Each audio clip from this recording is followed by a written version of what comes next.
ఇప్పుడు 2019 ముందు చిదంబరం గారు అప్పుడు అసెంబ్లీలో అమరావతి అని చెప్పి రాజధానిగా నిర్ణయించారు. అన్ని పార్టీలు ముఖ్య గంటలతో సమర్థించాయి. కొంత వర్క్లు మొదలు పెట్టారు, కొన్ని నిర్మాణాలు చేశారు. ఆ టైంలో వైసీపీ పార్టీ వారి వాదన ఏంటి?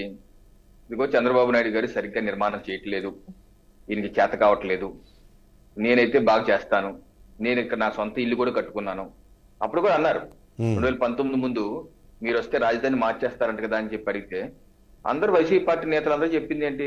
అసలు చంద్రబాబు నాయుడు గారికి ఇల్లు ఇక్కడ లేదు, మా నాయకుడికి ఉంది, మరి మేమెందుకు మారుస్తాము, ఇక్కడే ఉంచుతాం, ఇంకా బ్రహ్మాండం కట్టి చూపిస్తాం, ఎలా కట్టాలో ఏంటో మేము చూపిస్తాం, చంద్రబాబు నాయుడు అవుట్డేటెడ్ పాలిటిక్స్ ఆయన చేయలేదు, మేము చేస్తామని చెప్పి అన్నారు.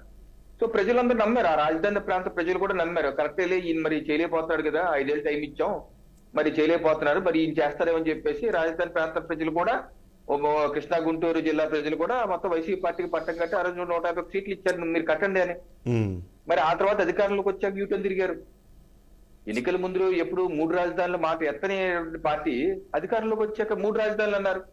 అబ్బాయి రాష్ట్రానికి ఒక రాజధాని సరిపోదు, 3 రాజధానులు కావాలి, 3 రాజధాని నిర్మాణం చేసి చూపిస్తాము, మరి శాసన రాజధాని, న్యాయ రాజధాని, ఇక కార్యనిర్వహణ రాజధాని, 3 రాజధానులు కట్టి చూపిస్తామని చెప్పేసి ఏ రకం 3 ముక్కలాట ఆడారు.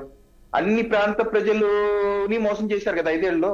5 ఏళ్ళు ఏ ఒక్క ప్రాంతం ప్రజలు కూడా మీతో సాటిస్ఫై కాలేదు, మీరు ఎక్కడ ఏ అభివృద్ధి చేసి చూపించలేదు. అటు అమరావతి చేయలేదు, ఇటు విశాఖ చేయలేదు, అటు కర్నూలు ఇచ్చేది ఏమి చేయలేదు. కాబట్టే కదా ఈ రోజు 2024 ఎన్నికల్లో మీరు మొత్తం క్లీన్ స్వీప్ అయిపోయారు.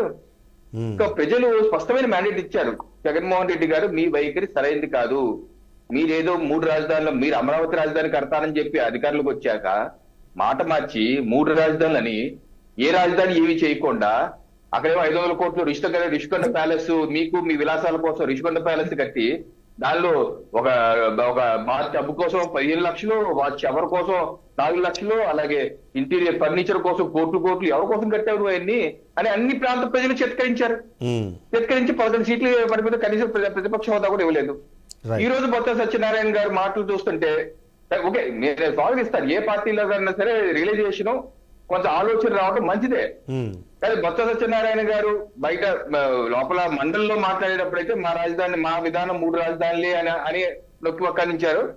బయట మండలి పైన బయట ప్రెస్ తో మాట్లాడుతూ గతంలో మా విధానం అది, ఇప్పుడు మళ్ళీ మేము ఆలోచించుకొని మళ్ళీ చర్చించుకొని మళ్ళీ చెప్తాం ఏంటి అన్నది అని చెప్పేసి అన్నారు. ఇప్పుడు సంతోషమే, ఆలోచించండి, ఒక నిర్ణయం తీసుకోండి.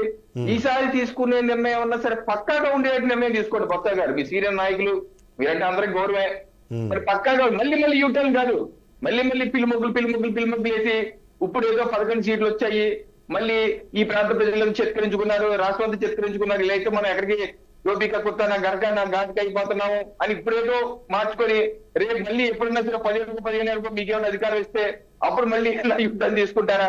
అటువంటి పరిస్థితులు రాకుండా బొత్స గారు ఆలోచించి మీరు మంచి నిర్ణయం తీసుకొని ఎప్పటికైనా సరే మీరు వరల్డ్ బ్యాంక్ కి వాళ్ళందరికీ లెటర్లు రాసి మీరు రుణాలు ఆపేయండి, ఇవ్వద్దండి, అలా విషం చిమ్మే కార్యక్రమం బొత్స గారు దయచేసి ఆపేయండి. ఎందుకంటే మీరు ఆలోచించుకున్నారు కాబట్టి, పెద్దలు ఆలోచించుకున్నారు కాబట్టి, ఇటువంటి విషం చిమ్మే రాతలు, విషం చిమ్మే లేఖలు దయచేసి మానేయమని చెప్పి రాష్ట్ర ప్రజలతో విజ్ఞప్తి చేస్తాం బొత్స గారు.